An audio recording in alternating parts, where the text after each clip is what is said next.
अमीर कौन? एक बहुत ही गरीब आदमी था जो एक छोटी सी झोपड़ी में रहता था। वह अपनी गरीबी से इतना दुखी था कि हर वक्त भगवान को कोसता रहता था। वह कहता, हे भगवान, तूने मुझे इतना गरीब क्यों बनाया? दूसरों के पास बड़ी कारें हैं, महल हैं, और मेरे पास दो वक्त की रोटी भी मुश्किल से है। एक दिन वह उदास होकर एक बगीचे में बैठा था। वहाँ एक संत आए और उन्होंने उस आदमी से उसकी उदासी का कारण पूछा। आदमी ने अपनी सारी व्यथा सुना दी।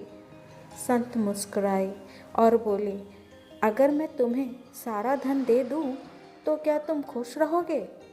आदमी की आंखों में चमक आ गई। उसने कहा, जी महाराज जी, बिल्कुल।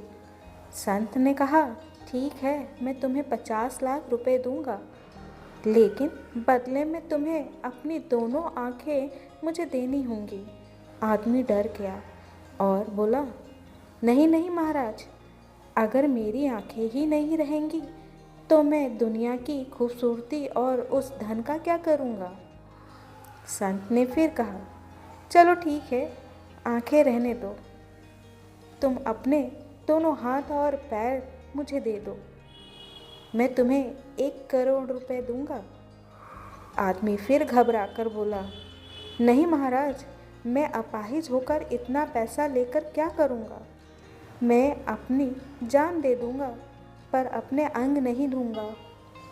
संत ने शांति से कहा,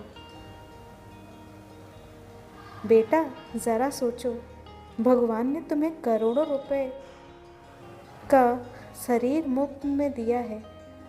तुम्हारी आंखें, तुम्हारे हाथ, तुम्हारा स्वस्थ शरीर अनमोल है, जिसकी कीमत तुम करोड़ों रुपये लेकर भी नहीं चुकाना चाहते। फिर तुम खुद को गरीब क्यों कहते हो? असली गरीबी जेब में नहीं, सोच में होती है। उस आदमी की आंखें खुल गईं।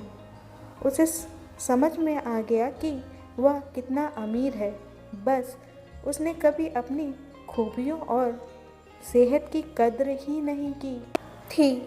सीख, हम अक्सर उन चीज़ों का रोना रोते हैं जो हमारे पास नहीं हैं, लेकिन हम कभी उन चीज़ों के लिए धन्यवाद नहीं देते जो हमारे पास है। एक स्वस्थ शरीर और जीवन ही सबसे बड़ी दौलत है।